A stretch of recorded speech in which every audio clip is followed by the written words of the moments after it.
मैं उस समय विशिष्ट वीटीसी के जरिए शिक्षक बनते बनते रह गया और आज मैं इस बात से सहमत हूं, काश मैं शिक्षक नहीं बना। मैं अपनी जिम्मेदारी पूरी ईमानदारी से निभाता हूं, लेकिन जो जिम्मेदारी शिक्षक निभाता है वो मैं नहीं निभा पाता।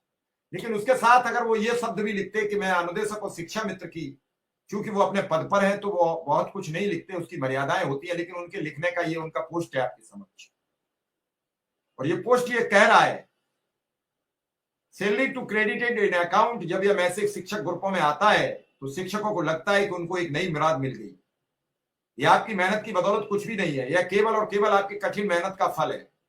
सोचिए, सुबह 4 बजे उठना, 9 बजे तक स्कूल पहुंचना, दिन भर स्कूल के झंझावतों से जूझना, उन्हें शाम को 3 बजे लौटते समय स्कूल की कार्य योजना लेकर लौटना, उन्हें दूसरे दिन उसकी तैयारी में लग जाना आसान नहीं है, हर किसी के बस की बात नहीं है।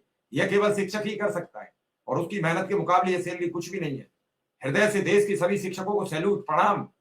यदि आपने इसी तरह से अपना अभियान जारी रखा, देश 100% साक्षरता का लक्ष्य प्राप्त करके ही रहेगा। 1999 में विशिष्ट वीटीसी में एक शिक्षक के रूप में चयनित न हो पाने के कारण मैं बेसिक शिक्षा अधिकारी बना। बराबर जीवन में मिस करता रहा कि मैं एक शिक्षक क्यों नहीं बन पाया, लेकिन अब उसकी कठिन मेहनत को देखकर लगता है कि मैंने अच्छा किया, शिक्षक नहीं बना। मैं इतनी मेहनत रोज नहीं कर पाता, हालांकि मैं भी कोशिश करता हूं अधिक से अधिक काम करूं, लेकिन आपकी मेहनत के आगे मेरा काम कुछ नहीं है। जिन परिस्थितियों में आप काम करते हैं वो बहुत कठिन है। जी हाँ सर, मैंने भी ये पोस्ट पढ़ी कई ग्रुपों पर और बड़ा ही मार्मिक लिखा है, लेकिन उनकी मार्मिकता केवल शिक्षकों के साथ है। एक यदि उसमें शिक्षा मित्र और अनुदेशक का भी जोड़ा जाता तो एक सकारात्मक परिणाम शायद शासन से देखने को मिलता, लेकिन उन्होंने केवल शिक्षकों के बारे में लिखा है और सरकार उन्हें जो वेतन दे रही है वो उनके काम के अनुरूप दे रही है। हो सकता है कि उन्हें भी कुछ कष्ट हो, लेकिन शिक्षा मित्र किस जिंदगी को जी रहा है, अनुदेशक किस जिंदगी को जी रहा है, ये भी तो एक बार समझने का प्रयास करना चाहिए। आज शिक्षा मित्र को ऐसा कौन सा कार्य है जिसको नहीं करता है?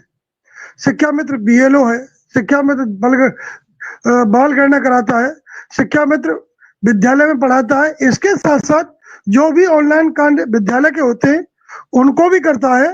अभी चल रहा है विद्यालयों में कि जो सत्र परीक्षाएं हुई हैं या जो भी विगत परीक्षाएं हुई हैं वो भी ऑनलाइन पोर्टल पर चढ़ेंगी, बच्चों के प्राप्तांक उसमें लिखे जाएंगे, वो भी शिक्षा मित्रों को करने।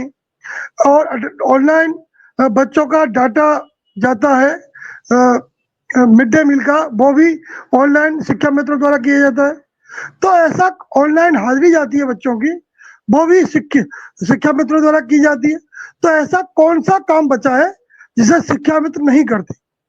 शिक्षा मित्र स्नातक है, बीटीसी है, टेट पास है, तो ऐसी क्या मजबूरी है सरकार की कि शिक्षा मित्र और अनुदेशकों के बारे में सरकार सोचने को तत्पर नहीं है? क्यों सरकार, यदि आप हमें कुछ देना चाहते हैं, एक कहावत है, का बरसा जब कृषि सुखाने। हमारे एक साथी आज भी उनका देहांत हुआ है और नई उम्र है, लगभग 30-32 वर्ष की उम्र होगी उनकी। मैं उनके श्री चरणों में मैं अपनी श्रद्धांजलि अर्पित करता हूं।